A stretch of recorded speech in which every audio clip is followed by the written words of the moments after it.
will call our meeting to order. Parks Commission, June 1st, 2023. And first, a motion for approval of the May minutes.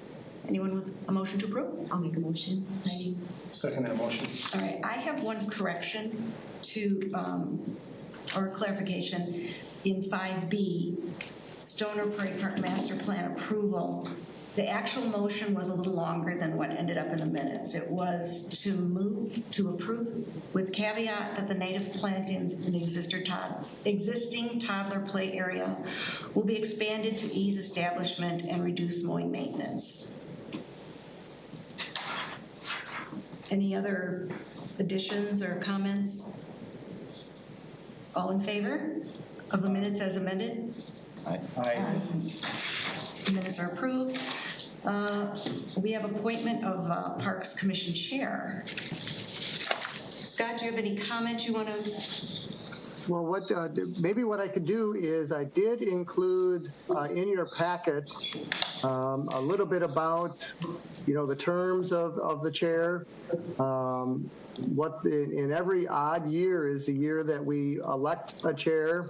A chairperson can only serve 2 consecutive terms. That doesn't mean they can't serve a 3rd term. They just can't do 3 terms consecutively. And I kind of, just a little bit of a history of the chair people. I've mentioned it there. But that's, just kind of, and typically what will happen is a park commission member will nominate someone, get a second, and then we'll see if there's other nominees, and if there's not, we'll close the nominations and have a vote, and then the chair will take the meeting from there. Okay. I would like to nominate Sue Easterday for a 2nd term. Second that nomination. Any? So who did that? Heidi? Correct. Heidi and Thank you. Dave. And Dave? Yes. Any other nominations? Those in favor of Sue Easterday as the chair for the next term, say aye. Aye. Any opposed? Any opposed? There Okay, you go. Thank you. Congratulations, Sue. Thank you. Thank you so much. Thanks, and I don't have to hand anything over to you. And if I might look at that, that's a hall of fame that we've got of past park commission chairs. They go on to be in the mayors and all that kind of stuff. So this is just the beginning of your profession or your careers. Or when.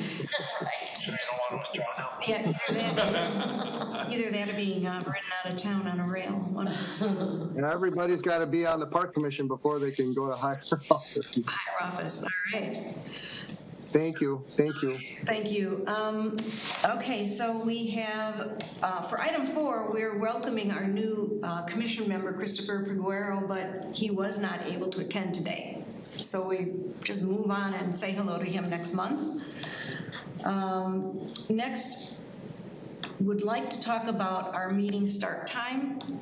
2 years ago, we switched it to 6.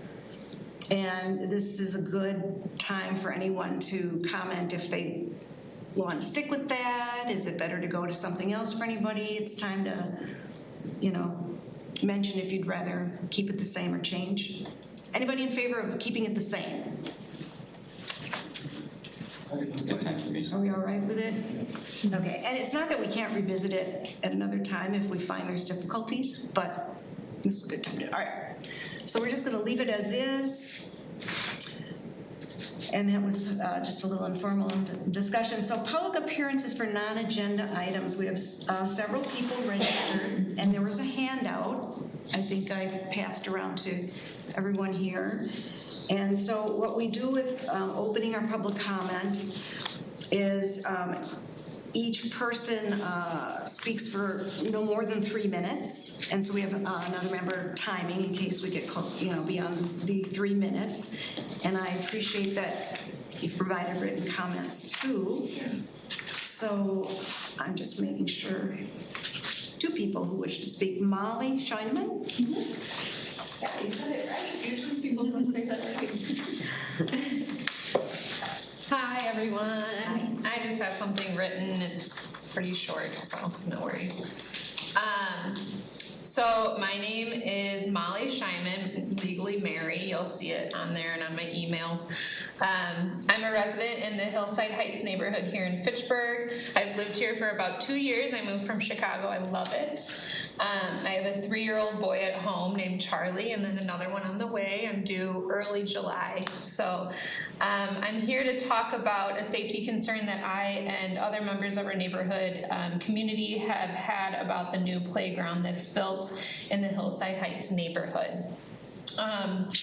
So we have been in contact with the Parks Department, hey Scott, for quite a while about these safety concerns. We're grateful for a new playground there. And you know, the thing is that there's a large concern that the edge of the playground is only 32.5 feet from a retention pond. And that's also downhill. We have been in contact with Scott expressing some confusion about where the park was placed and frustration that the location of the new playground was not really communicated to the residents before the construction occurred. So actually I met and Katie met with Scott in November of 2022 at the site of the park. He was really helpful in saying that he understood what our concerns were and also expressed like some regret that they didn't build the new playground where the old playground was, which is across the field completely away from the retention ponds. So they agreed to put up, the Parks Department put up a natural barrier by the water, but the bushes that are in place currently are only about 1.5 to 2 feet in width and have 15 to 19 feet of opening between them. This will not serve as a sufficient barrier until like 10 to 15 years from now. And multiple members of our community have called and talked to the Parks Department about their unsatisfaction with the short and long-term plans for the vegetative barrier. And we're just told that this just takes time, is our answer that we received. So I've included pictures of the current barrier and the reason the city of Fitchburg decided against the fence in the handouts. Also happy to email that to anybody who would like to see that, who is joining via Zoom. But in order to be brief, a summary of what the Hillside Heights neighborhood is proposing is a reevaluation and update of the lack of city code regarding the placement of parks near bodies of water. In the future, when the city is planning or polling residents for park construction, a preliminary location of the park with clear and defined construction locations should be included so that these issues could be viewed by the community prior to the construction beginning to kind of avoid this from happening. And then lastly, that the city installs a fence lining the southern edge of the retention pond that shares the border with the playground, or a fence enclosing the playground itself. Our reasoning behind these proposals are to prevent accidental drownings, enhance parental supervision, and raise awareness and complying regarding safe play near water. The proposals you received went into depth on each of these points and include references and recommendations from reputable sources like the American Pediatric Association, the CDC, and the American Red Cross. Okay, we're at 3 minutes. Okay. I appreciate that. Mm-hmm. And Katie, thank you very much, Katie.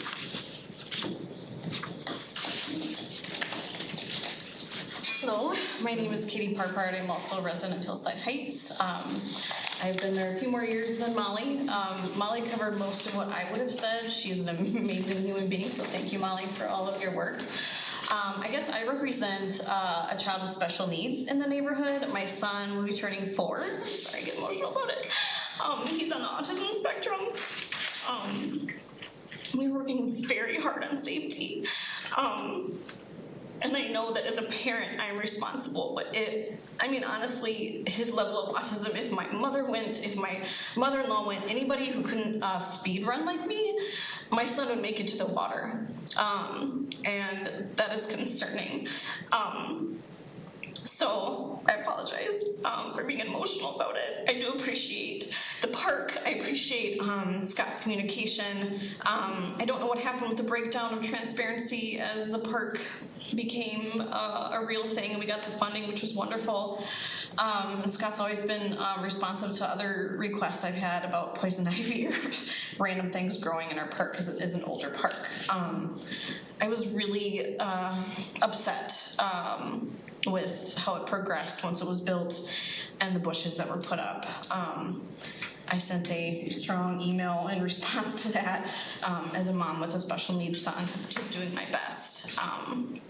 So I would really appreciate better transparency moving forward with other parks things. If you ask for our opinion, please continue to check in with us. Otherwise, I guess don't ask my opinion if you're not going to continue to listen to me, which is fine. I understand that. I don't make the budget. I don't make the rules. But my children use the park, and I'm responsible for my children who use the park and their safety and well-being. Molly said it much more eloquently than I did, but I do appreciate everything Fitchburg does. You take great care of it.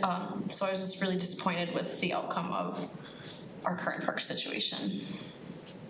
That's all. Thank you. Is there anyone else wishing to speak on this topic?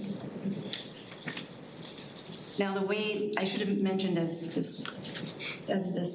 we opened up this section of the agenda, because what we do is we take comment and we really aren't allowed to have a discussion and make any kind of decision because it's not something that was noticed ahead of time. I don't, Scott, is there anything you'd like to add or? No, I think they explained it fairly well. Certainly we want to work in partnership with the neighbors, and safety is of the utmost priority. And certainly, I think, as you mentioned, Sue, if this is something that the Park Commission would like to have on the agenda, I could provide some additional input and what came and how we came to the decision on what to do. And then at some point it may end up, being a policy decision that the council would have to make. We've got a lot of stormwater facilities in our park facilities and those kinds of things. So certainly I appreciate people coming in and expressing their concern, and it certainly is something that we can put on the agenda and discuss further if the Park Commission is interested in that.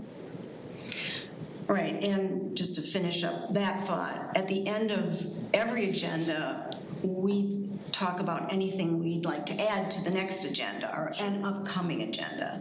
So we can talk amongst ourselves about it briefly without depth or decision at the end of this meeting. Sure. I'm not expecting you to sit around through all of this to see what we do. I gotta go make dinner. Yeah, exactly. I'm sure you have things to do.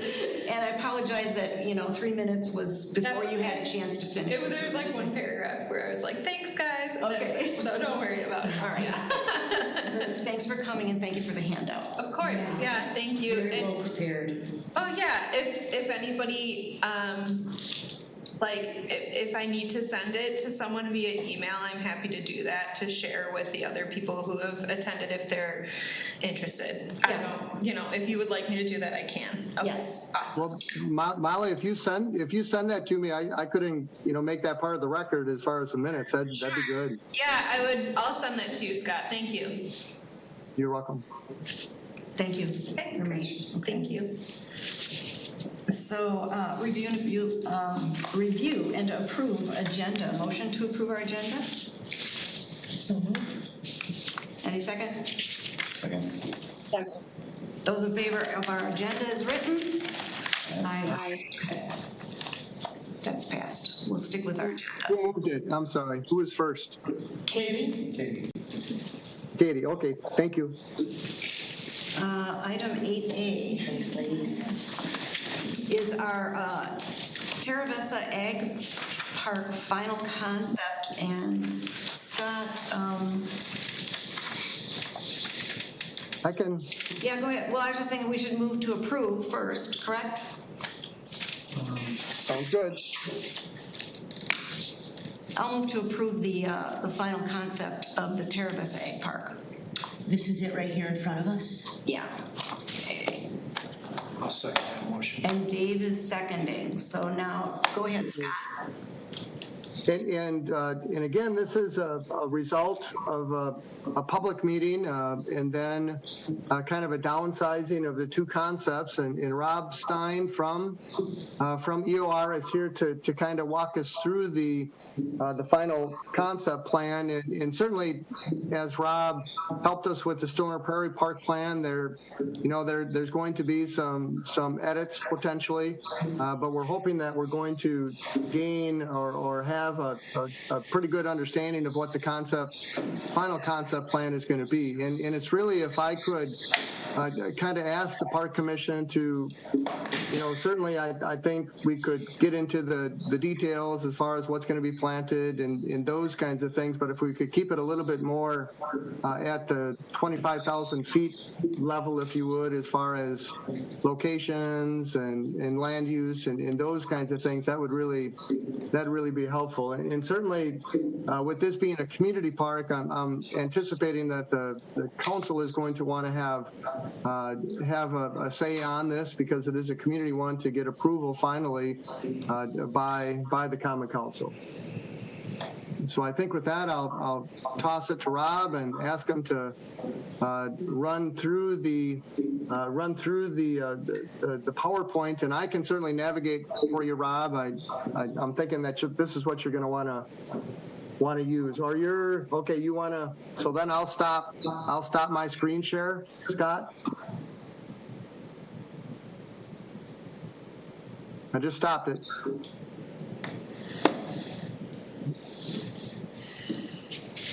Rob, you're still on mute. There you go. Yes, it wouldn't be a completed day if I didn't start a conversation on mute. I was just saying hello to the commission and thank you for having me this evening. Excited about this project and happy to share kind of the results of this process.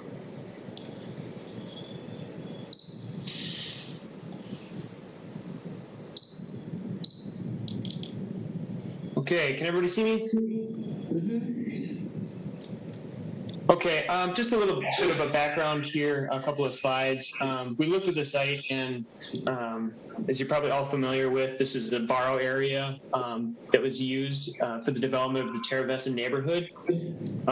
Historically, though, it had been used as, it had been leased by market farmers, a lot of Hispanic and Hmong growers in the past, and working with kind of the division of the development and the developer, the idea was to develop this new regional park. So we went through a couple of concepts, and we had at least 2 public meetings where we were able to get input from folks. And I know several of the Parks Commission was there, so I appreciate you attending and giving feedback.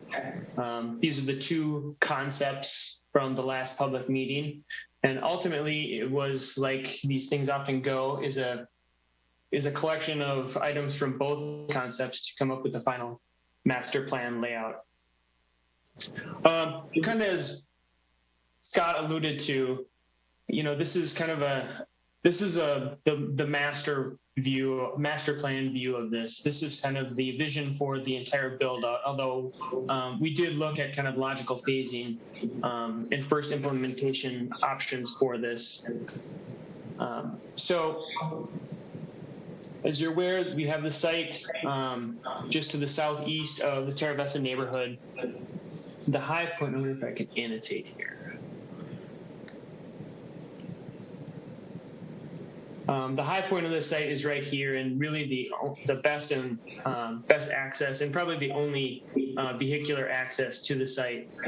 We looked at areas along this side here, but due to the speed of that road and the hill and visibility, it wasn't a great option. And when this was regraded, the site was regraded and kind of restored to a certain level.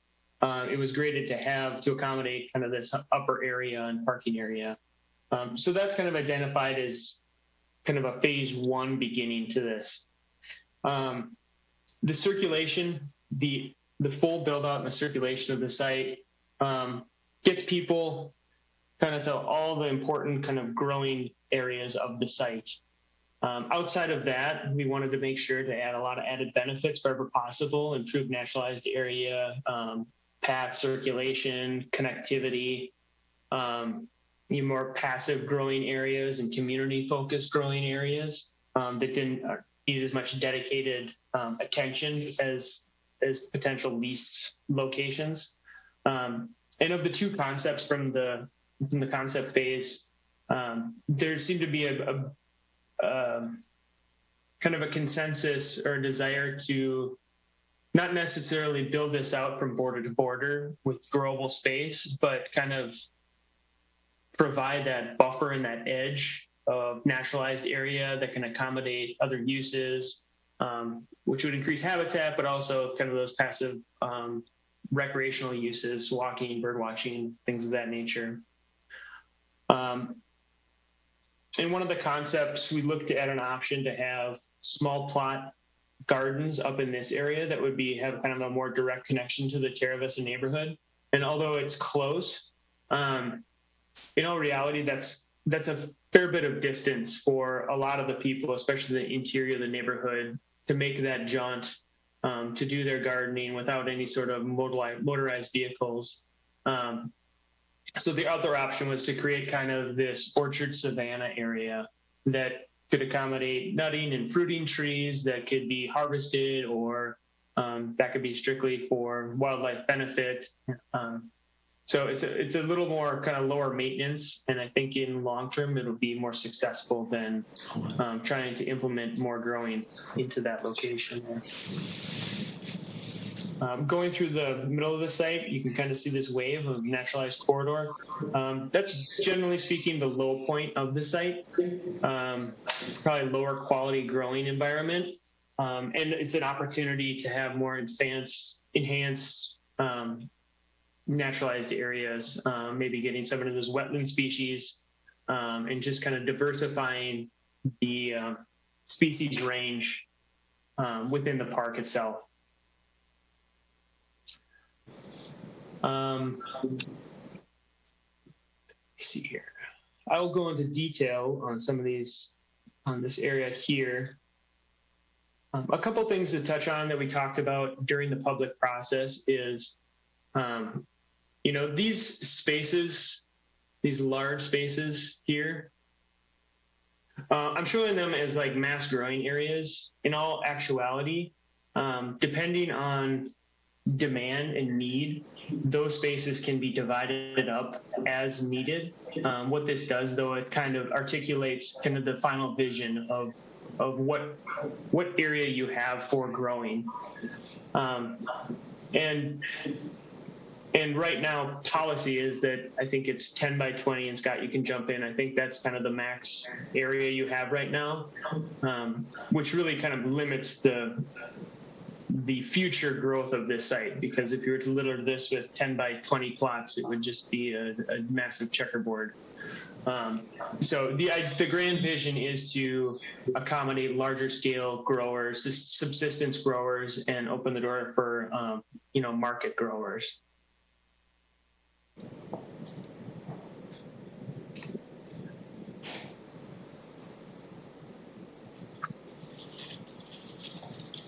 Moving to the next slide, this kind of shows an initial phase, and it ultimately takes out this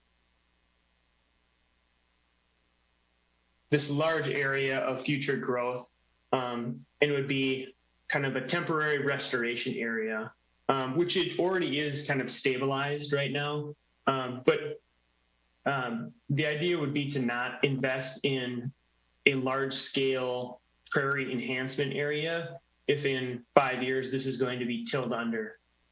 So kind of going with this, what's out there right now, and focusing on the native areas that would stand the test of time and would be there more in a permanent state.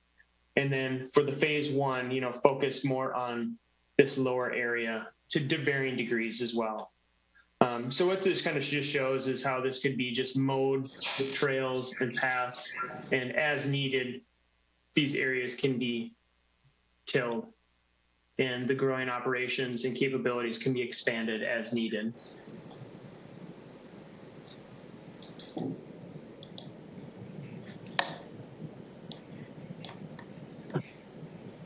Zooming in a little bit here. So as mentioned, this would be the access off of that southern road there, and bringing you into, which is kind of the hub of the site and the kind of focus of activity. Of course, growing is key, and having some smaller scale plots, 10 by 20s and 10 by 10 raised beds would be kind of the showpiece up top here, with the potential for a hoop house as well. The 10 by 10 raised plots really improve accessibility for folks with mobility challenges, wheelchairs, seniors, just any sort of disabilities. It just makes it the experience for either growers with those disabilities to use, or just visitors to the park as well to kind of enjoy those spaces. And then adjacent to there is kind of a centralized covered structure for much needed shade up there for one thing, but also this would kind of host any sort of organized events, picnicking, any sort of promotional things that would happen out there. And then tying out the end of this is a play space. What that ultimately would be kind of a more focused endeavor, but it could be more nature focused, exploratory, or kind of a more traditional, having ball surfacing and off the shelf play equipment. It's not envisioned that this would be a large playground. That's not the focus of this park, and what makes it unique, it's the focus on growing. But having the benefit of a place for kids to play while parents might be out tending to their plots is, I think, an important thing that would help the success of this park. Up here, informal seating, gathering space. If there was a string band or small activity, you have a bit of a backdrop there. And if you've been out to the site, and if you haven't, I really encourage you to. It's not dramatic landscape out there when it comes to topography, but you do get a really nice overview of the site here. And it's kind of this gentle sloping down, and then kind of the more established prairie areas back by the stormwater areas just to the north is really a view to be captured. So not only is this the logical access point for the park, but it kind of lends itself to that kind of showpiece view. Going off of this high area, it goes down, and that's the most mellow kind of area to make that transition, where you could have that first phase growing situation where you can expand those small plots, and then as time and policy allows, expand into larger, subsistence level plots.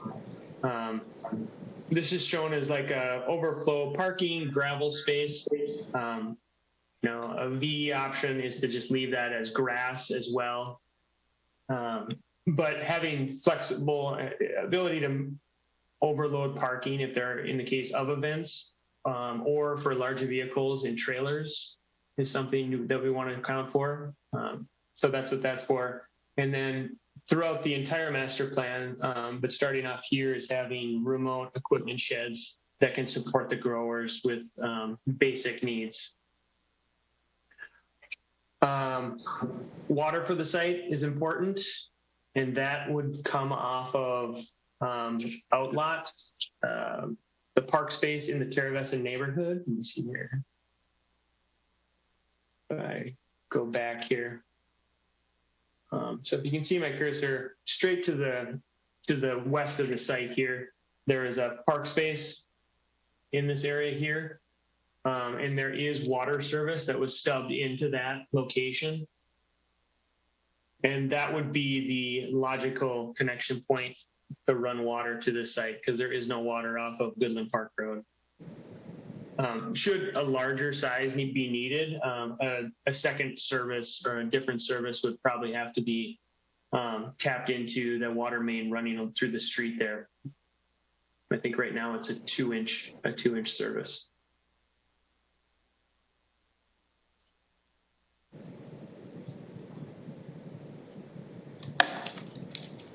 And to kind of give a vision to the overall ideas of what we put together with the help of city staff and park commissioners and public feedback. This is kind of the grand view of the full build out effect of what this space really has the potential to be. And what really gives me kind of a lot of, it gives me goosebumps of this like becoming a reality is that there was already growers to this scale out there at one time.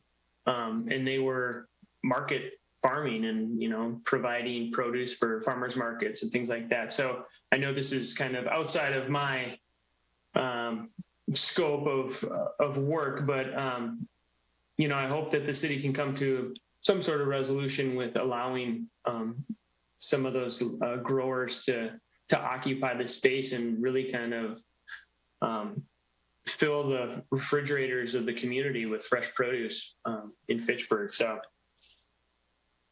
as you can see, looking west in the upper left here, this is that kind of that first phase area, looking down that hillside in that first plot.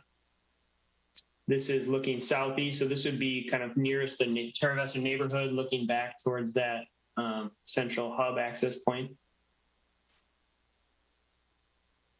Again, this is that first phase corner and the parking area up top. You can see the network of trails and mostly a perimeter path of just mown trails through this restored prairie area. And we have a nice overview looking north and a couple of character images. So I would welcome any comments and questions folks might have. I have a comment followed by a question. In the inset in our packet, it's page 9, where you have the detail of the area you just spoke about. The playground is farthest to the right on here, and I think that's east. And I wondered if that could be, or I'd like to see it, just flipped a mirror image so that the playground is where the hoop house is and the raised beds. And then the raised beds and hoop house is where the playground is. The rationale for thinking we might want to do that is then people who do bring children can actually look up over their shoulder from their work and see them. Because right now, if you're in any of that area working over on the west side of that inset, if you want to look up and see what's going on in the playground, you probably can't see it. Katie, go ahead. Okay. I'm going to follow up with that, and my apologies, I was not able to come to the open house. Following on Sue's comments, I would have suggested actually turning it 90 degrees so that the playground was closest to that center trail. I mean, it seems to me that the shelter and the playground are set adjacent to the parking lot so that they are organized around people that drive to the site just for those specific activities, as opposed to being there as amenities for the people who may be spending multiple hours on further back into this site. You know, especially the market growers, it seems when you drive by them, they've often built their own shade shelters. You know, at the moment, neither the kids can safely get from further back into here, I guess, to the playground or the restrooms. You know, you have to walk all the way around. There's no connector pathway planned currently further up into the interior of the larger market growing area.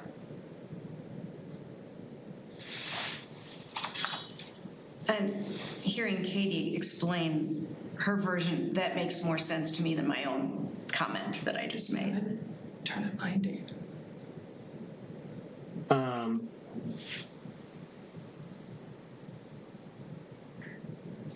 just taking notes here, so I apologize. And So you say turning it 90 degrees, which direction, Katie? I'd put the playground up towards the center. You know, you figure that the market growers, many of them will spend almost a full day out there, certainly half a day. And it seems like it would be much more accessible to kids that are tagging along. For the parents to allow them access to that playground without it being directly next to the parking lot. Right, you figure you want access to the building and the playground from the interior, not the exterior. so 90 Do degrees you have any concerns with? north, Push it up. does that make it north? Yeah, that would push it north. That makes it on the north part of that section. And Dave has a comment too. Go ahead. More question for Scott. I'm sorry, I was at the initial meeting for this. I haven't been at other ones. Is this property, are we acquiring this through parkland dedication fees? How is this property coming to the city? And second, do we have parkland dedication fees to pay for this infrastructure we're looking at adding here, which is pretty substantial?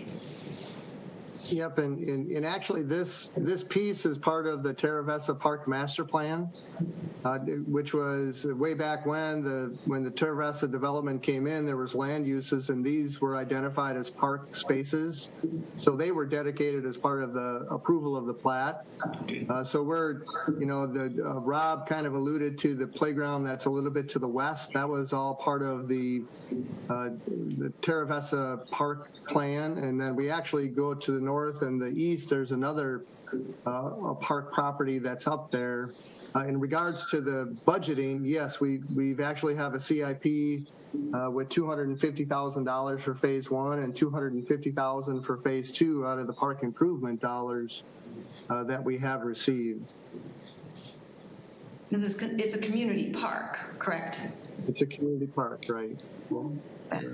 And that too is what will, with this being a new space, as the Common Council approves the plan, eventually that'll be one of the other items, the other whereas clause, that we're going to designate this as another community park. And again, if we think about definitions of community parks are unique, those kinds of things, and this as an egg park is really kind of a unique feature to the Fitchburg park system. Thank you. Any other, Chris? Yeah, just to piggyback on Sue's and Katie's comments about the playground. I don't have any preferences on the playground location, but I do kind of like that axial relationship with the shade structure and the broad, long access road going down the length of the site, especially where it's sort of opening up, going gently down slope. So if the play space was going to move somewhere to the north of that, I wonder if it might be able to get tucked a little farther to the west, so it was immediately north of the raised garden beds, and that would maintain that open view shed and then keep the outdoor classroom space there. That was my only comment on that. I was just gonna ask about that to the commission, if there was an issue with kind of compromising that view shed with a playground. And I'd be curious to hear if the other commission has comments on that as well, because that was kind of my first reaction, is that kind of takes away that dominant view, or doesn't take away, but you understand it puts something in front of it. So what Chris just said was putting it directly north of the raised beds and leaving the right there. Is that what you're talking about, Chris? That's what I was thinking, yeah. That makes even more sense. Yeah, I agree. Does that fit with your ideas too? Yeah, I think that fits. I guess I was just questioning why this hub is directly adjacent to the parking area with a buffer between it and the rest of the larger overall park area versus the other way around. It almost seems like you'd want to tuck this back in, and the buffer would be between the parking lot and everything else.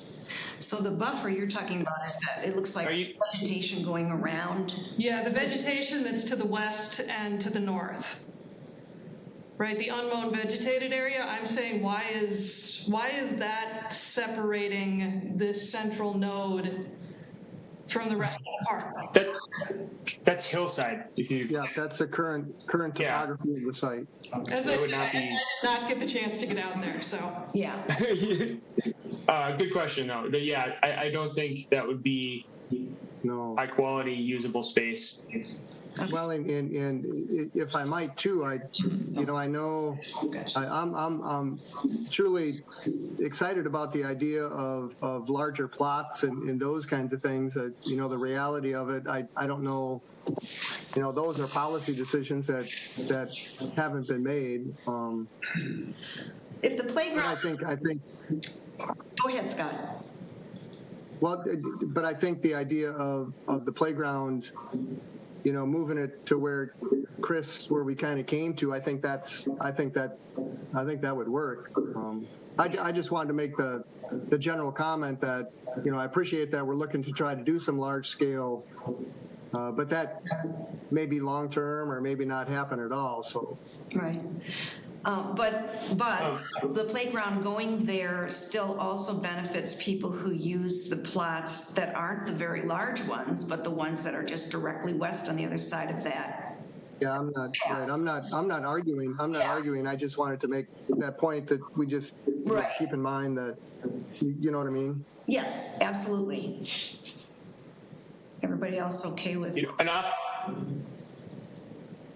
One option is to add, a component that we had from one of the concepts before is to put kind of to call it a grand staircase might be a little bit of an exaggeration, but to access to kind of complete, or the access to complete that kind of that strong line in the site is also an option. Rob, do you know ballpark what the elevation change is there from roughly the shelter area to the roadway below? It's I want to say it's like 8 feet, 10 feet. That's overcomable. Yeah. Yeah, that does Get it feel, here shortly. does feel like something where if we don't account for it ahead of time, it will quickly develop. Right.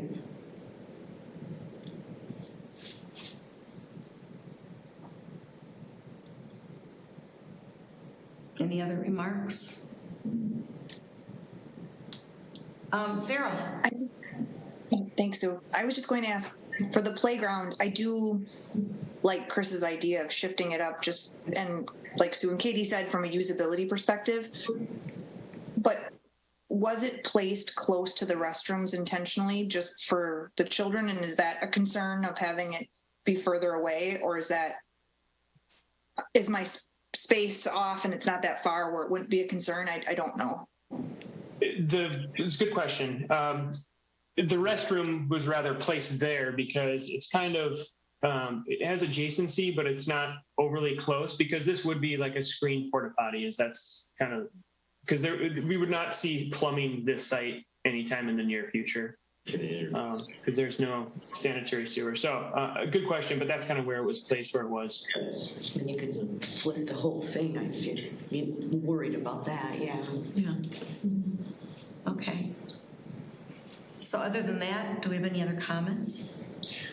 Just one question. So you had mentioned that there was in the CIP 250,000 and then 250,000. And if I'm reading this right, it looks like the budget is around 574,000, and then there's an additional 185,000 in expenses, or am I misreading something? You're referring to the packet, Heidi? To the what? Let me get Yes. included in the packet. Yeah, that's included at page 9 of 9 and 8 of 9. Or 14? 14 of the packet. 14 to Oh, 15? yes, sorry, correct. So they've got 574 built out. And then on the second, and Rob, you can correct me if I'm wrong, these would be deducts. The gravel Yes. parking lot, that would be, in theory, it could be, instead of a paved parking lot, it would be a gravel parking lot. reduce the play space, a smaller shelter, those could be potential deducts that we could, Did you stop, Sharon? Yep. Oh, okay, so 574 with a potential savings of 185. So Just we're either depending on what we, 74,000 over budget or potentially 100,000 under budget. Well, then that's yeah, included, right. So it just kind of necessarily spent money. provides for some options of deducts, if you would. Right. And to be honest, I put the 250 in phase 1 and 250 in phase 2 as a placeholder. I didn't realize that I was a pretty good estimator of what it would cost to build this park. But So how would you, have you determined what would be phase 1 and what would be phase 2 then? no, and I think phase one is basically help me with that, Rob. Your budget estimate would be all of the phase 1 area there that's around the white. That would be kind of the phase 1 focus area. Now decisions would have to be made if if the city wants to invest with that whole area in one phase, or do the access with the plots and get interests into the site. And again, the build out even for that western half of phase 1, let's call it. That's a lot of plots at 10 by 20 sites. So it has to be determined kind of the will of the city of what they want to invest in for that first area, because that would dictate whether you wanted, a second hoop house. Do you want to gravel that lower area? So I would say, this would, be phase, or, this would be part A of phase 1, which would be to the east, and part B of phase 1, which would be to the west. But the budget estimate that you provided us is for the entire phase. Yeah, excluding machine implement and kind of the tilling of that, the prep of those sites as needed. And again, this would be the process which we'll be discussing with the Stoner Prairie Park plan, the process and the recommendations of the Park Commission on how we're going to phase it or build it or those kinds of things.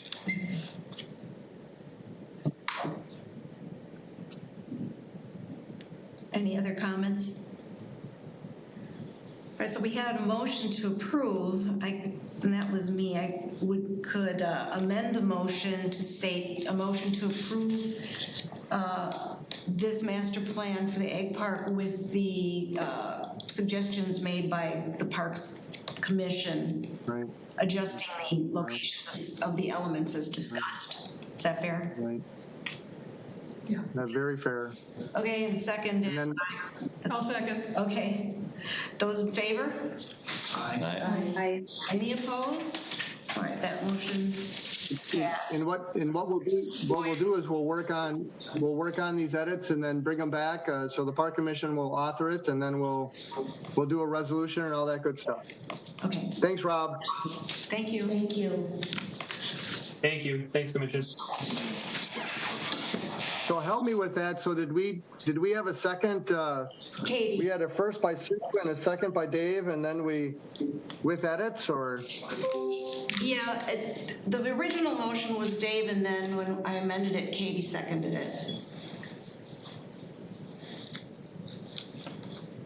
So that's what we're going with? Yeah, not sure I should have done it differently, but that's what I did. That's what we So did. we'll just, Dave motioned and Katie seconded, and with the edits provided by the Park Commission, and then it was approved. Yeah, That'll work. Perfect. Thank you, you guys. We're not thinking much. yeah.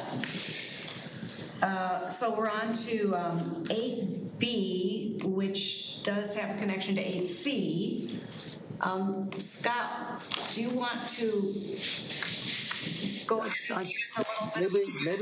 Maybe we get a first and a yeah. Yeah, we need a motion to approve the rezone RZ 2501-23. So we have to do these separately, of course. Is there a motion to approve? I move. Second? Second that motion. All right, so Christopher and Dave on the motion in the second. Thank you, Sue.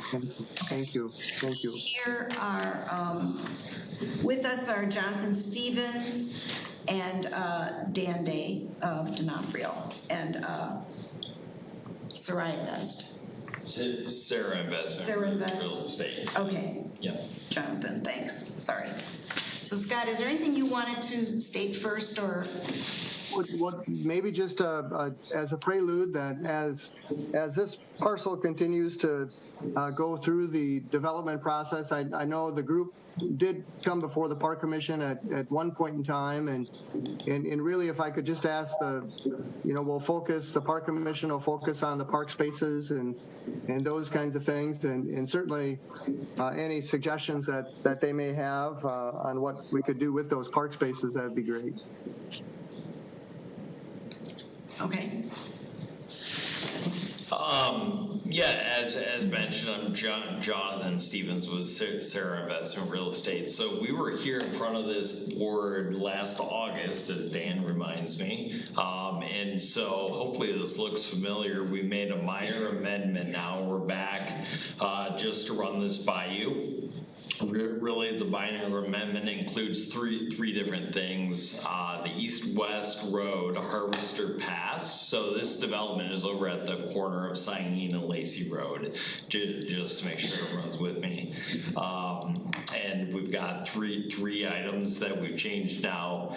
The east-west road is stopping at Blaney Road, the new Blaney. We're discontinuing the old Blaney, and that's going to be shifted slightly to the east. So we've changed the road configuration slightly, changed the multifamily building layouts, and then added an additional parcel for townhomes on the far west side where we previously had multifamily showing.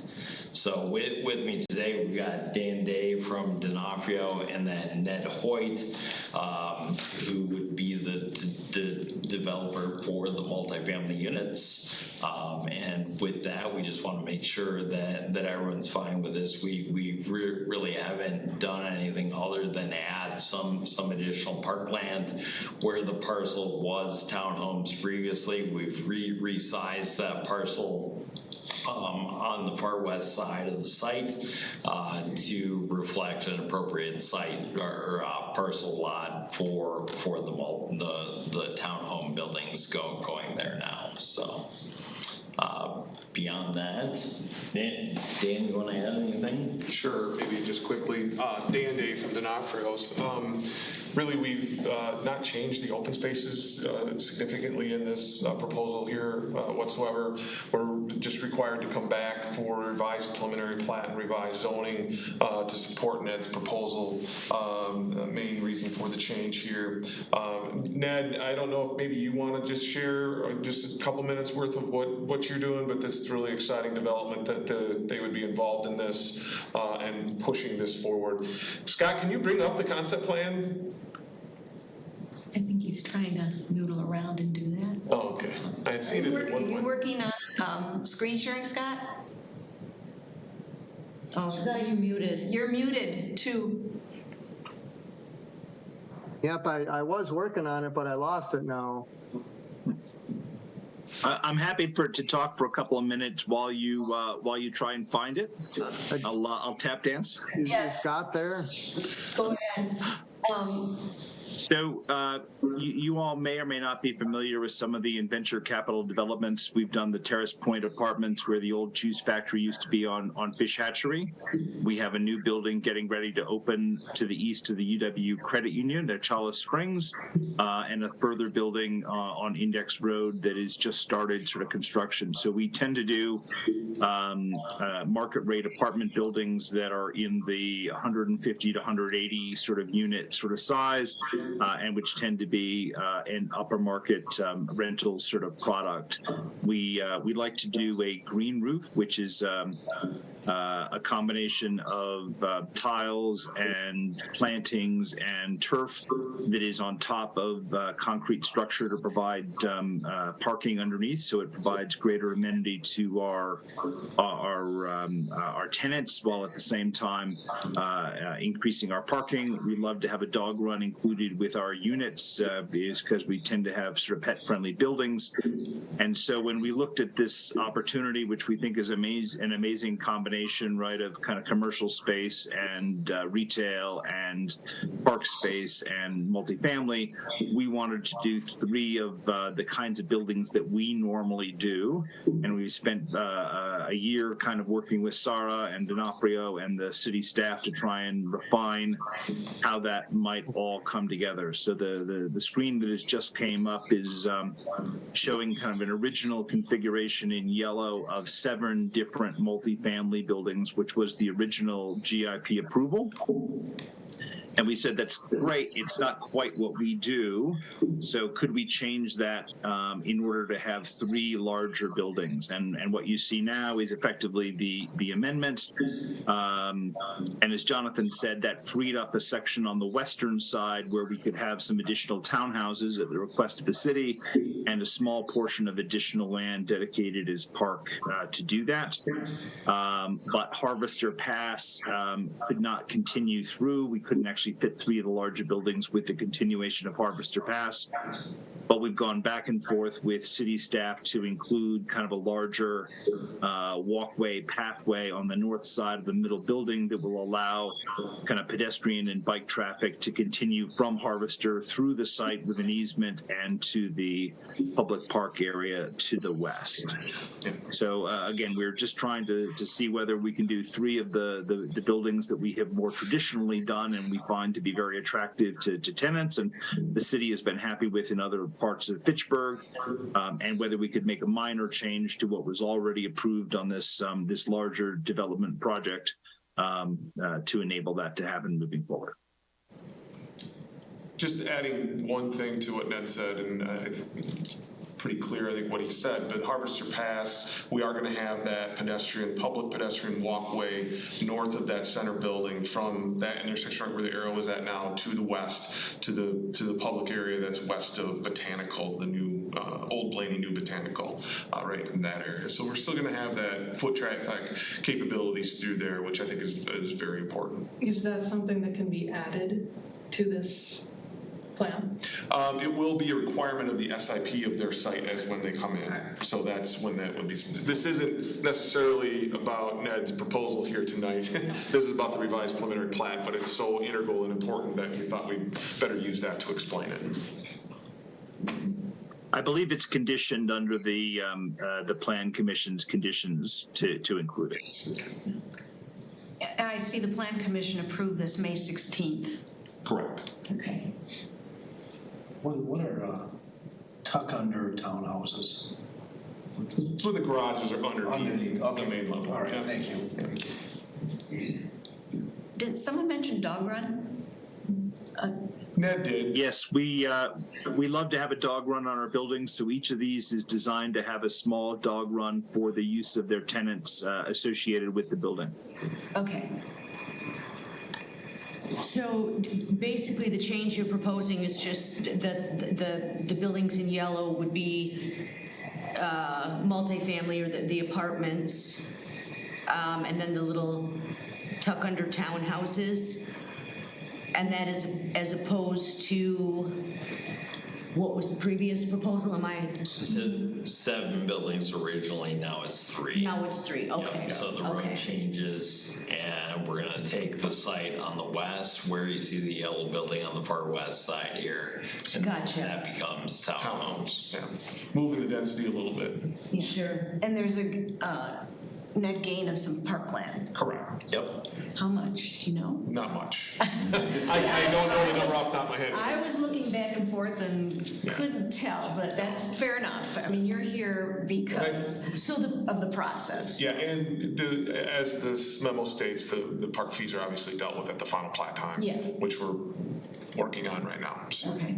So the park area is between that commercial building and the tuck under townhouses? Is that, That's part of the park area, yeah. Okay, and then is there more park area? On the east side of New Blaney, at the southeast corner of Harvester and New Blaney, there's a park space there, also kind of a triangular shaped area. Oh, public open space, is that one? Okay. That won't be dedicated with this first plat that we're doing, but that's part of the plan that there's some sort of open space in that quadrant. So it'll be just green space at this point, subject to become a park at some point? I think the biggest amenity for this from a park space standpoint is the trail system that's proposed, and that has not changed since the first time around. Those are the broken lines? Yeah. Okay. We've, slid the paths here and there just a little bit to make the engineering work, but that's about it. Concept-wise, it's still there. I have a question. I think this is an improvement all around, but just a quick question is not necessarily related to parkland, but the plaza spaces, the greener terraces above parking, are these going to be, will it be underground parking and this will appear at grade, or will it be above grade parking and this will be sort of like an elevator? We'll let Ned explain that since he's the expert on his site. The slope of the ground is such that the Blaney Road on the east is about a full level higher than Botanical to the west. So the parking level will be mostly underground when viewed from the east, but will be exposed with appropriate masonry or skin when viewed from the west. So for the plazas, when they look west, which most of these do, they will be raised. Effectively, they'll be 1 story off the ground for the tenants kind of looking west. Okay. Ned, the stormwater, are you dredging out of those to raise the land in any of the areas for the? We need I see you have adequate stormwater facilities there, and I know the water level is about at ground level there. So that's a Dan question. Because we're handling the stormwater for Ned offsite. Right, so the stormwater for this site, if you can imagine, I think if you know, the site roughly splits east and west. They're roughly halfway right down the middle. So the western half goes to the railroad tracks, and that's pretty low. That's probably another level below Ned's, below the New Blaney, down to the water level down there. And the water is actually in the ground a little bit there, but there's some wetlands down there and stuff. So everything's kind of set up above that. Okay. So yeah, that's what we're taking. And then when you go east, it's quite a bit different, and that's a whole other discussion, but that's a really neat system on that east side of the plat. Thank you. Any other comments or questions? Okay, we have a motion to approve, which is seconded for the rezone RZ 2501-23. All those in favor? Aye. Any opposed? That motion is carried. So now we're at 8C, preliminary plat, PP 2500-23. Is there a motion to approve? This is all part of the same? Yes, but we have to break it into 2 separate motions. All motion. Okay, that's Heidi, and this is second? I'll second. That's Chris, thank you. Scott, is there anything you'd like to add right at the moment, or should we just have our representatives go ahead? We've got nothing else. Pretty much talked about. Yeah, it's the same discussion, same item. Okay. So unless there's any additional question from anyone here, we would just be voting. Is that where we're going with this? Okay. Those in favor of preliminary plat, PP 2500-23? Sarah, go ahead. Can I just ask? Yes. There has to be something different with this one, right? I'm staring at the verbiage and I don't see anything, but why did it have to be unique? I Just that I'm not. Sure, go ahead. Dan, probably good. This is the preliminary plat, so it sets the parcel lines for 3 buildings instead of 7, and then moves the parcel on the west side as well. So one was zoning, one's the preliminary plat. Yeah. Oh, okay. Thank you for the clarification. Okay. All right. Yeah, that helps. Those in favor, say aye. Aye. Any opposed? That's motion's carried. Thank you. Thank you very much. Appreciate your time. Thank you, guys. Thank you all. Yep. Have a good evening. You too. Okay, 8D Park and Open Space Plan update via Brad Sippel of our City Planning Department. Thanks for saving the day there, Brad. I still can't get my packet up. Oh, no worries. So, Yeah, I don't have anything to share on my screen, so I guess if you want, Scott, you can just stop sharing yours. But yeah, I wanted to get in front of the commission here and give an update on where the Parks Plan update is in the process. So I think you're probably all sort of familiar with what's going on here, but the existing plan was a kind of a 2015 to 2020 date for that plan. So I've been since starting back in August, later in 2022, I took over trying to get this plan updated. So far, I've been working on updating the existing conditions report. There's been, and I've done a couple minor changes and some edits to section 3, the action items, which I believe you all have seen a few times through some workshops over the last couple of years. But so I've been working on that, and I'm getting close to kind of finishing up first draft of the existing conditions report. Making updates to all the park properties that have had changes in the last 8 years. So what I'm expecting for the timeline moving forward is over the next couple of months, finishing that draft plan, sharing it with other city staff once I kind of have a final draft, or I guess a first final draft of the whole document, sharing it with other city staff for any feedback, and then bringing it back to the commission again, probably sometime in the next couple of months for a first reaction to the whole document and to get feedback from the commission.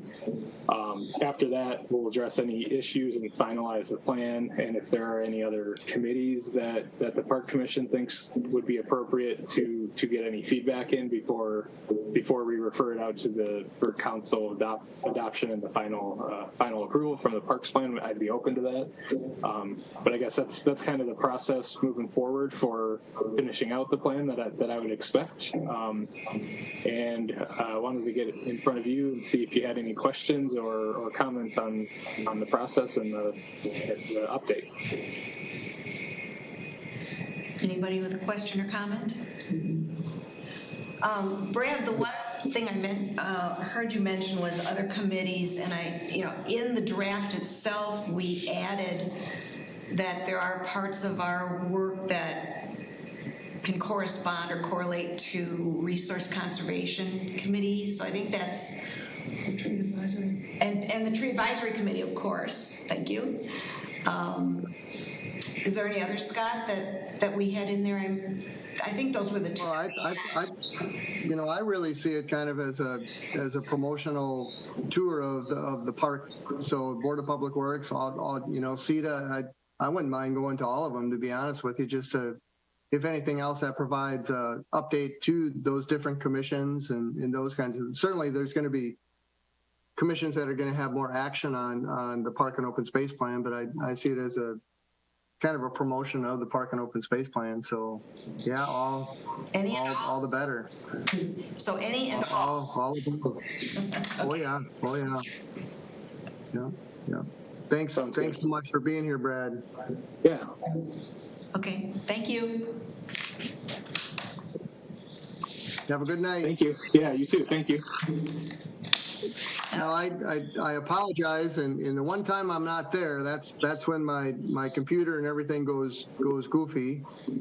So, can you guys see the packet by chance? Well, Yeah. Yeah. it's just Do anyone. you guys have the? Do you have the packet on your computers? Computers, it's for. 'Cause we can- So I think we just, if we don't mind, Sue, we'll just keep going through, and then people can kind of. I know what's in my packet. Okay. We can kind of go through it that way. All right. Well, our next item is 9A, the dogs in parks discussion, and we do have, and that's page 33 of 50 in the packet, the information that Scott posted. But we have first, we have a member of the public to provide comment, Patrick Cheney, 5211 Kitty Crest.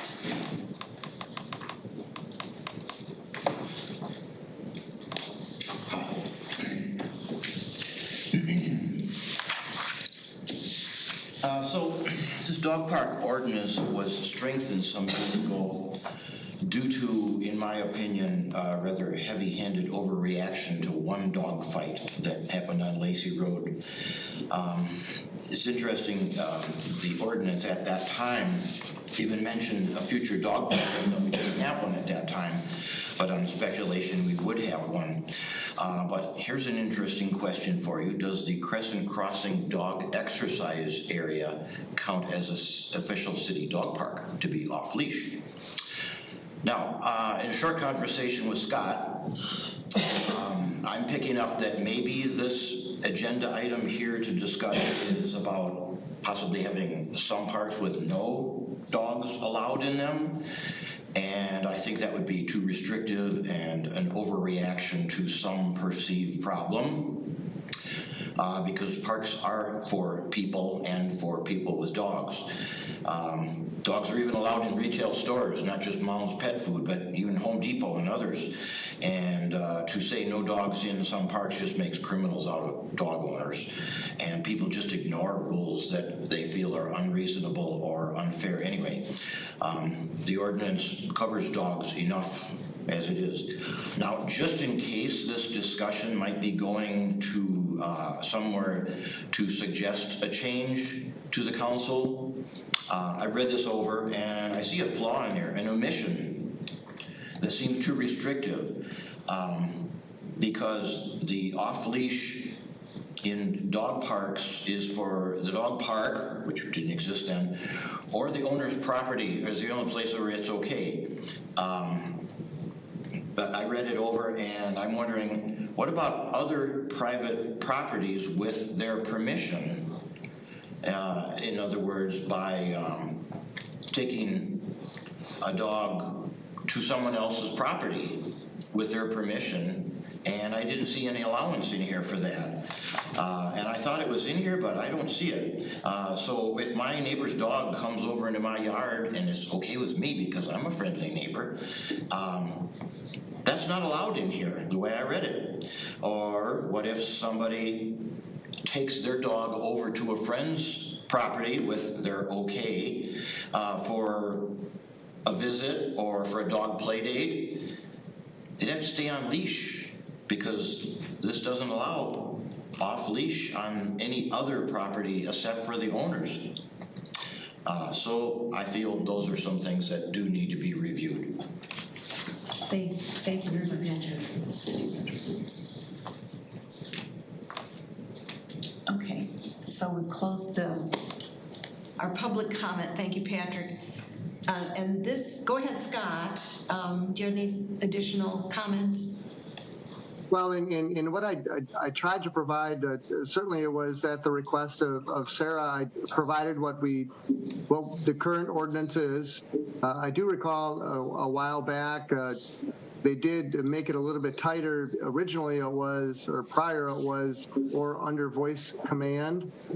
So they did remove that, so it needs to be under restraint. And then I also included what the Parks Department, if we have neighbors in a park that have concerns, we try to provide some additional signage. So I gave in your packet what that signage is to try and remind the park users that dogs are to remain on the leash. So, and I don't know. I'll let Sarah speak to her thoughts and ideas, and it's like everything else. It's always good to review and see where we're at and see if we want to possibly make changes or do what we might need to do to improve. Sarah, go ahead. Thanks, Sue. And Scott, thank you for including the leash law history and the sign examples within the packet. I honestly wanted to just add this as an agenda topic, as almost a brainstorming session, just because our Facebook group has been kind of active lately of dogs being off leash, and there have been just some concerns within the Facebook group shared there.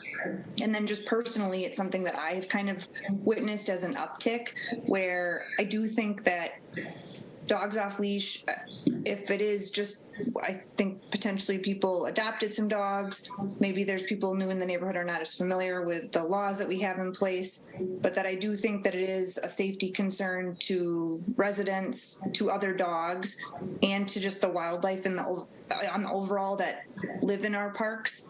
And so I was just hopeful that, one, maybe this could bring a little more attention to something, or to the concern of people that are watching the meeting. And then two, I was really hopeful just from a Parks Commission standpoint, we could potentially have a brainstorming discussion on if there is something else we can do. That I appreciate the signs. I think it's nice to remind park visitors, but transparently, I don't really have a solve, but I'm hopeful maybe just as a team, there's something that we could think through, just because, like I said, it's been an active discussion within neighborhood groups, and it is something that it seems as though I'm also witnessing just an uptick in. Scott, or Sarah rather, you had mentioned the incident where there was a dog going after the sandhill cranes with the colt, and the dog looked like it wanted to play, but that doesn't compute to the sandhill cranes anyway. They're not wanting to play with dogs. So, and I just have to agree that when you have people with their dog off leash on the park, especially dogs that are making use of the space, even if the dog isn't doing anything what we might consider as wrong, it's disruptive in that other leashed dogs can react to an unleashed dog.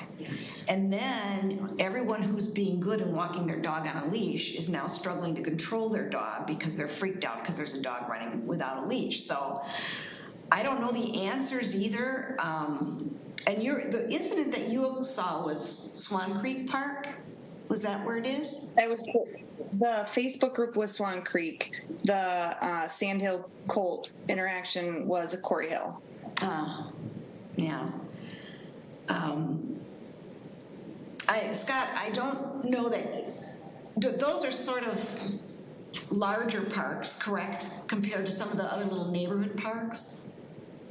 Right. And maybe just to offer some thoughts, it's a lot of it would be enforcement.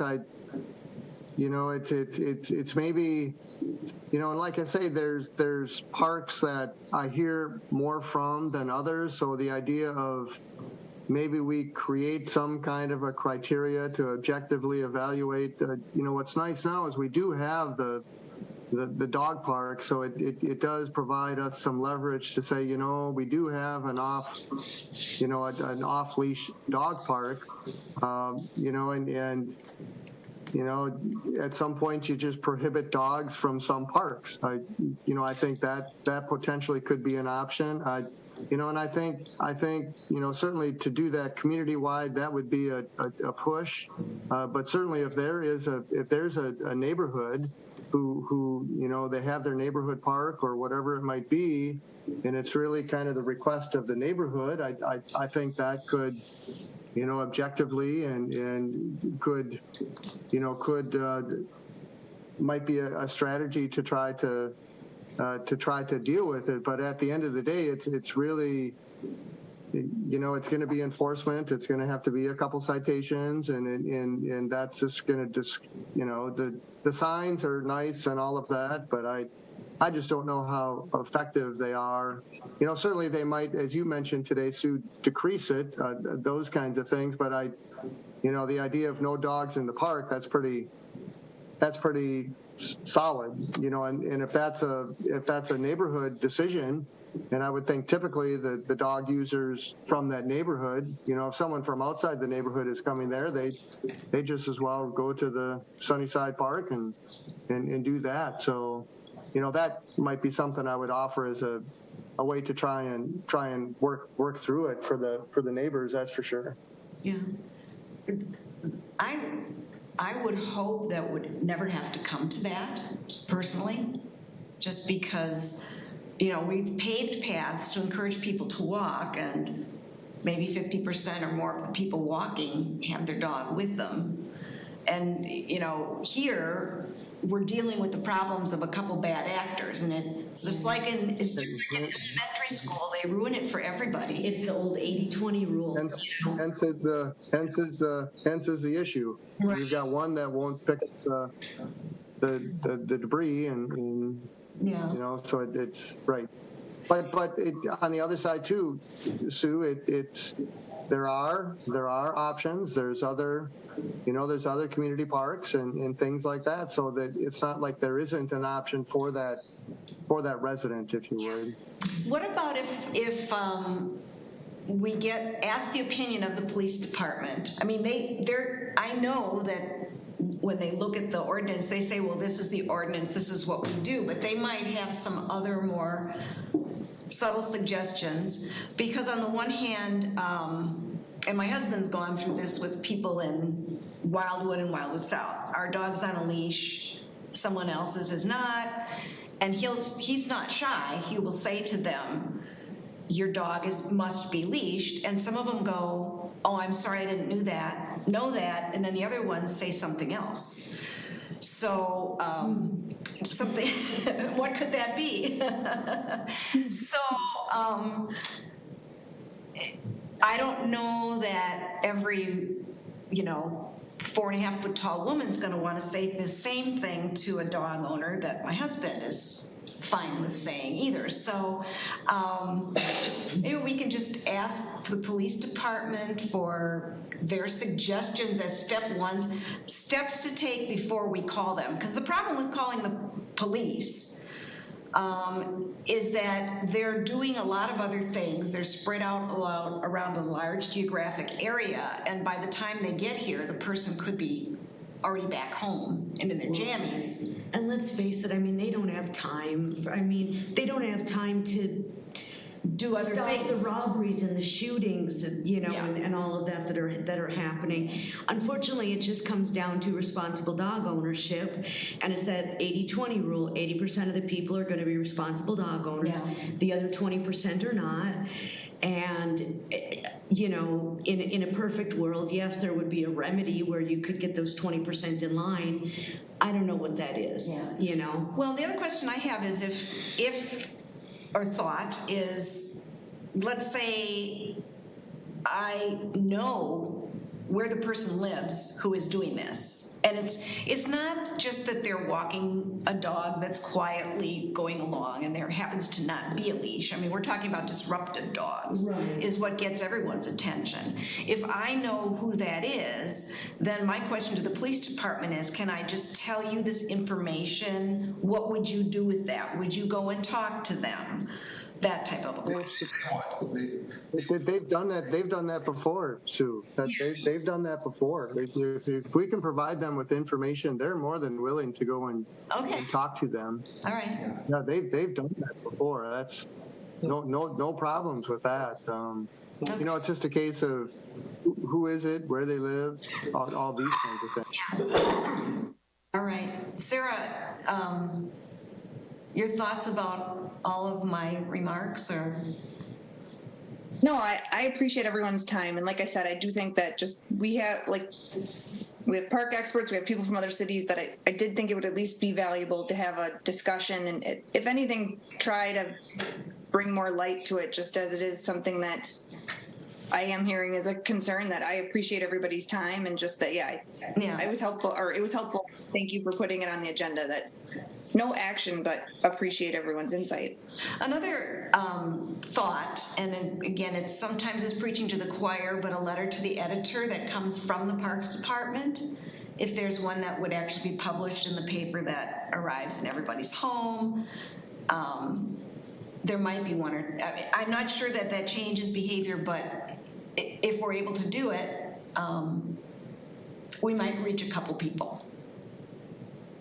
Any other ideas? Yeah, that would be a good avenue. I don't want, what I don't want are, I'm going to use the term Karens in our parks that are looking, oh, that person, and then running over there, your dog's off the leash.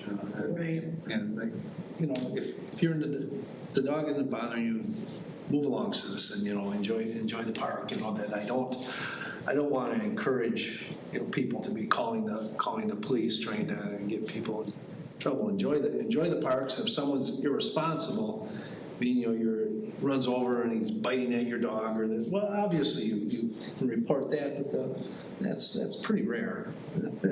I'm in the park by my house 365 days a year. When it's 10 below or 70, and I can, when it's 10 below, I'm the only one there. But then when it's 70, these people show up, or 75, and they want you shove your dog on the leash or whatever. I'm like, live and let live. For what it's worth. Okay, so Sarah, or Scott, is there an interest in, if there's a letter to the editor would that come from Parks Department or something we work on and Scott puts his name to, or? And I'm thinking it's just a public announcement, a public reminder. Hey, it's dog season, and please be reminded that we ask that all dogs be on their leash, and for you dog owners that want to go to the off leash, head to Sunnyside Park kind of thing. So it's just kind of a PR thing that we could send out through our social media platforms and get the word out. It might be worth. I got it on my list. Oh. It might be worth just throwing in there the friendly reminder about, it's, springtime, animals are having babies. A lot of dog owners may not think about that. They just may be like, oh, my dog is fine around other dogs. That's a good point, But they might not think, oh, they're gonna take off, after that little baby gosling, although Mama Goose might teach the dog a lesson or two, but Good point, Chris. but something like that, a lot of residents may not think of that. I probably wouldn't have. So it could be a gentle and you're sort of applying their compassionate ways. How about you and I, Sarah, work on that PR? Yeah, and then we'll get it out. Sounds great.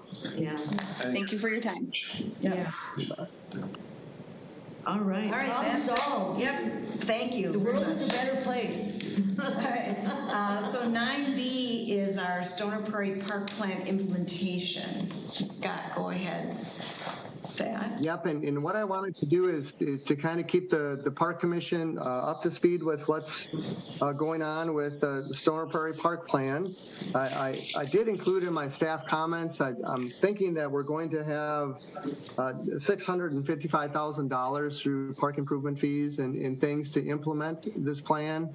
I'm still trying to confirm that with the finance department. I am working with the engineering department, Tracy, and in regards to their well with the bathroom facility and what allotment, I'm thinking that may be in the $150,000 range that we would need to include in the budget.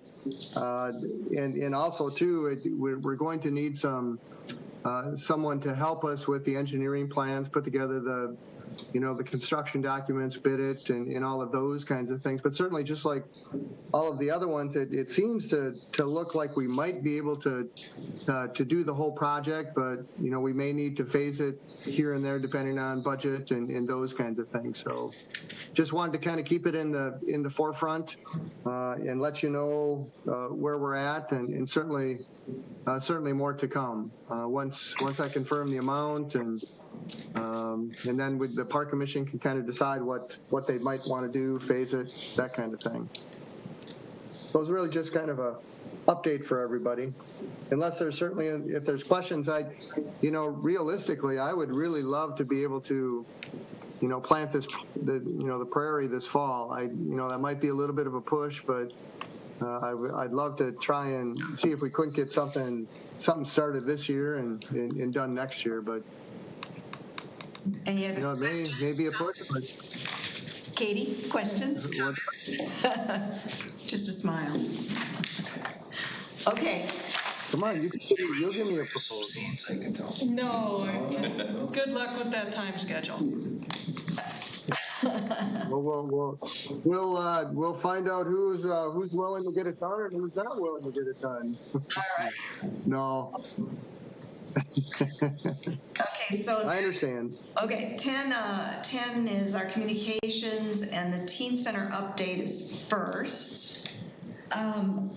And this is no reflection on you, Scott, or anybody in any staff, but I'm really disappointed in this. I mean, I've been on this commission for 2 years, and we've been talking about this, and we are literally no further ahead than we were 2 years ago. So I guess I'm just wondering, did EQT, were they not aware of what we were actually looking for? I don't understand why it included only phase 1 and not phase 2 and 3 of whatever this whole process was. Did they think their part in it was just the concept? I guess I'm a little confused. Yeah, and it's a bit out of my lane, Heidi. The planning department was the group that put together the RFP and reviewed the proposal and those kinds of things. So I think, it might be in order to answer your questions, it might be a reach out to the city planner, Deanna Schmidt, and just see exactly where it's at. I know they've been working with administration and the council and the mayor, and there's a lot of other things that are kind of part of the whole process. So I think in order to these people at this point, I guess why I have offered. I live in arguably one of the worst neighborhoods in Fitchburg. Dozens and dozens of teenagers that could use something like this and would probably be more than happy to be involved in helping to implement this. I have offered my time. I have offered my contact information. I have offered to help get groups of kids together to do this. Not once has anybody, either from the city or from this EQT group, contacted me to try to get my folks, my neighborhood involved. It's been kids from Verona, Middleton, and Madison. And I'm sorry, I know I'm sounding angry, and I don't mean to be. It's not a reflection on anybody. No. But, my neighborhood is troubled. And I'm not sure if this is going to be the answer or not. But what I'm saying is it can't hurt. And if I'm out there saying, let me help, bring me in, let me see if we can get these kids that need something to do more than be out at night causing trouble. Maybe this is something that could help them stay on the straight and narrow, and no one's bothering, then I don't even know what this teen center's for. Why waste the time and the money? Yeah, the question was... Go ahead, Scott. Well, can I ask Deanna? How about this, Heidi? I'll ask Deanna to reach out to you directly, and then you can have that conversation. I don't know if you've had that conversation, but I'll just mention that you requested the update, and you're just looking for some additional information, and ask her to reach out to you, and then you guys can have that discussion. Yeah, because I've asked for updates every 3 months. I ask for updates, and this is honestly the most detailed update that I've received, and this is a very disappointing update. I have no idea who Deanna Schmidt is, and that she was even involved in this. The only people that I've been associated with were the EQT people. And again, that had no interest in talking with me or. Well, Deanna, I think, came on board as city of staff after this process was started. Was correct. Wade That's correct. Thompson was here. That's correct. Yeah. But your request, Heidi, you spoke to EQT directly. I did. They presented to us. Yes. And you said I would, you pointed out that all of the students that were surveyed they didn't have Fitchburg addresses. They were Verona, they were Middleton, and they were Madison. And as I said, I live in the worst neighborhood in Fitchburg, and I'm not ashamed to admit that. But I know a lot of these kids, and they're not bad kids. Yeah. They just need something to do. Yeah. So, No doubt. I thought EQT, just to recap, I thought EQT should have contacted Heidi, and they did not. And so now we're kind of at this stalemate. So I think it'd be great, though, for our new person, Deanna Schmidt, to interact with Heidi. Because if you've got contacts that you're willing to do the legwork to get the word out within Fitchburg in that area, which is close to the area where they're originally looking at as a site. It's right across the street from where I live, literally across the street from my building. So we could, make some progress there and pull actual Fitchburg residents into the. Yeah. That'd be great. Okay. Well, and I think, in my conversations with Deanna too, Heidi, I think you're going to, it's not like they're not doing anything. They've been working hard at it. So I think it's good that I get you two hooked up and ask Deanna to give you a shout and then get you some answers. I appreciate that. Of course, now the next thing is be careful what you wish for. Thank you for allowing me to. Oh, you're welcome, Heidi. Thank you for bringing it to our attention. And that, for all commission members, if, I can get you to the people that you need to talk to, kind of thing. Yeah. They can answer your question. So we're the petting zoo in South Dakota. Yep. We've got. Yep. When is that? Does it say June 26th? 28th. June 28th. Thank you. I do want to report that there was a recent new appointment to the Healthy Neighborhood Initiative group, and she actually lives in Southdale. And I reached out to her. I don't recall her name now, but I kind of asked her to, get the troops together, if you would, and let me know what you guys are interested in and what you'd like to do at Southdale, and we can begin to start to work on some initiatives that they may have for their park, programming wise, that kind of thing. So that was a good contact who has lived in the neighborhood for about 10 years, she said. So that's good. And I know we're constantly posting events in the board there at Southdale, so trying to do some things for our new community. Okay. Any other comments or questions on the petting zoo? It sounds like fun. It does. So you have 10C, Scott, the park improvement fees and park fees in lieu of land dedication guidance document. Yep, and this was kind of the result of, I believe, Alder Wheeler or one of the alders asked kind of a dissertation or a white paper on the parkland dedication fees and all those kinds of things. So finance was able to provide it, so I wanted to provide it to you guys kind of as the nuts and bolts of the park improvement fees and those kinds of things. Yeah, it's a bit of information for you. Helpful reference. So thanks to those who put it together. Yes, that's our finance director, Misty Dodge, and her team. Okay. Any questions on that? Just the clarification, I think you all know this, that parkland dedications can only be used for new or enhancements. We cannot use them for maintenance. So example would be a tennis court, that it's fallen in disrepair. We can't use parkland dedication fees to maintain existing facilities.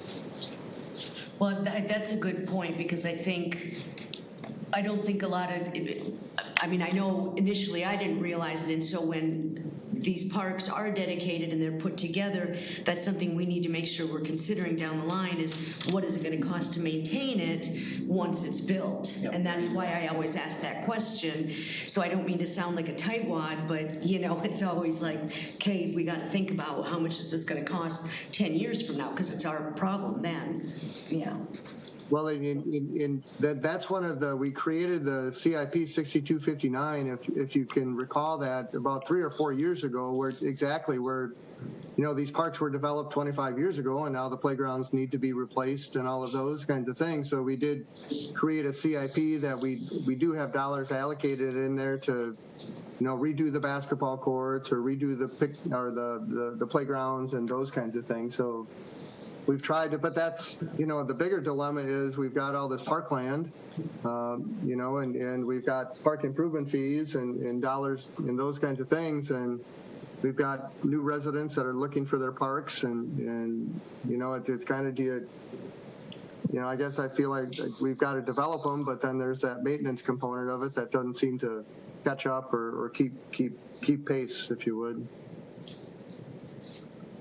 Okay. A puzzle to be solved. Yeah. Any other questions, comments, items 10? So now we're on 11, staff reports and updates. We've got the Parks, Recreation, Forestry, and Directors reports. Anything you want to say to us, Scott, about those, or just? No, I think the splash pad is up and running.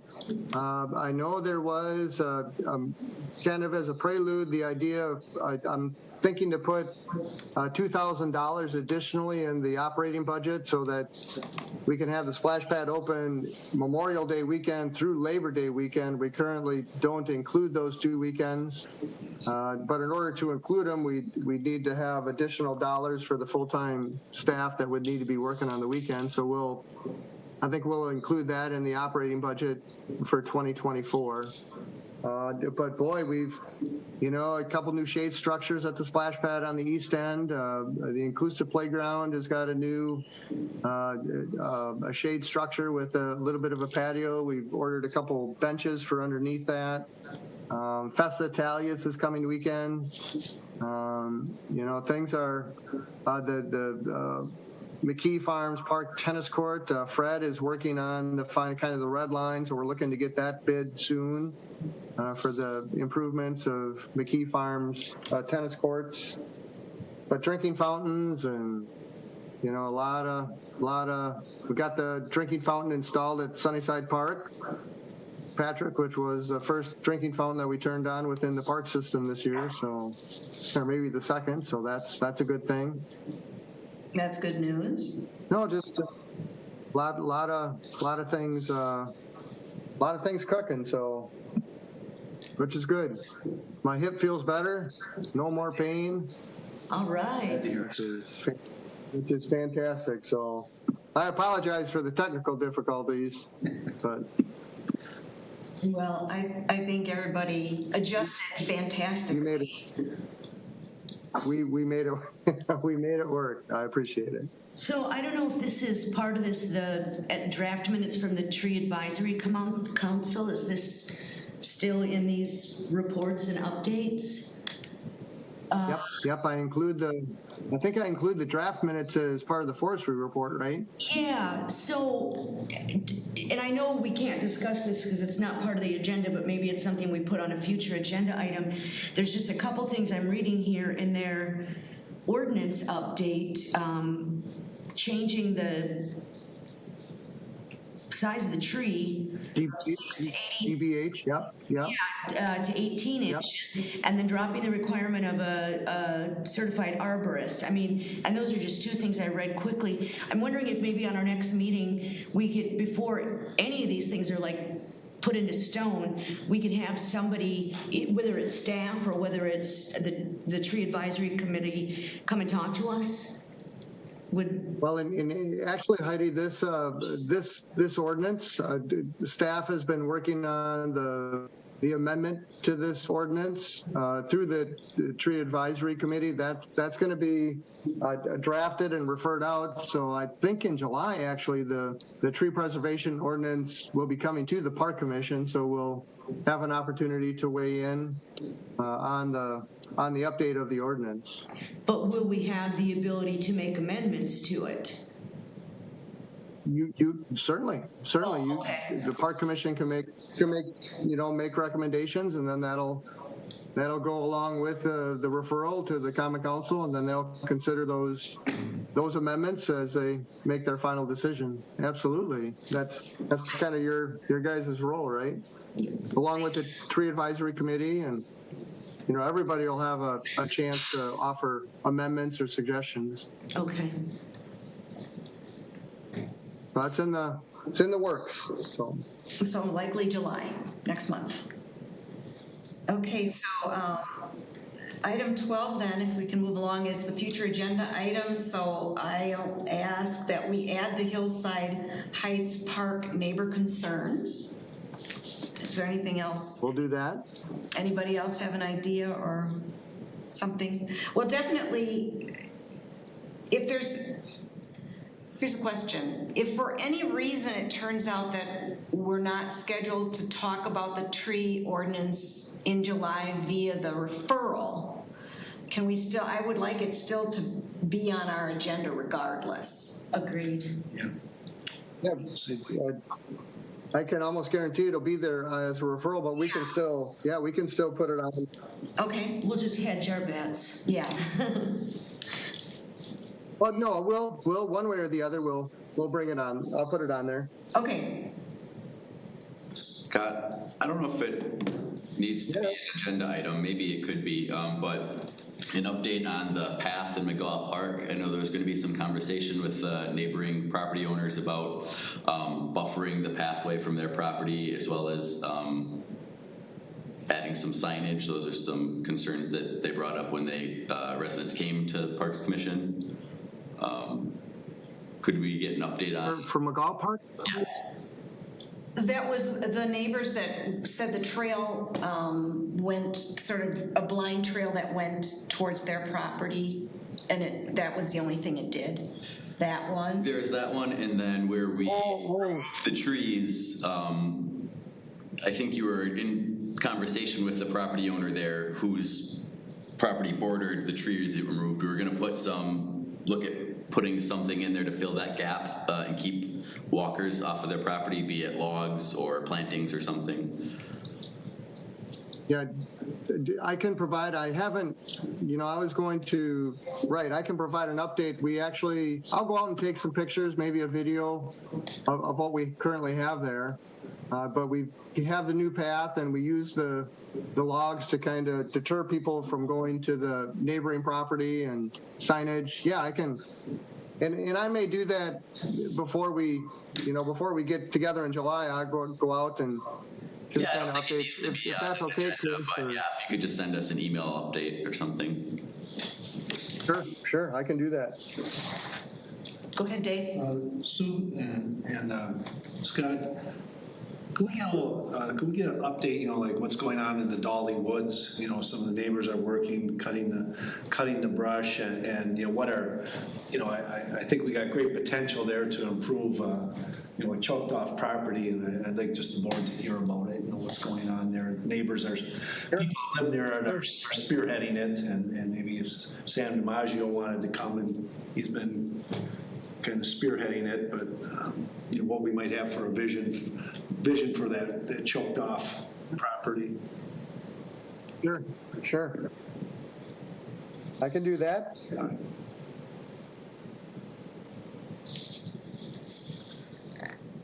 Anything else? What do you guys think about the bumblebees that we got in Dolly? I saw that email.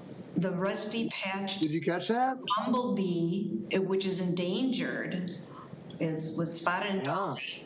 Like one of them, or like a? Well, must be a hive in the ground. maybe there's a I'm like, just Yeah, bumblebees. I don't know what classifies as spotting. Well, I wrote back just The water. Yeah, I wrote to Scott and Anna, just not so that everyone's dragged into what I'm thinking in the moment, but I'm surprised the DNR is making an event out of it.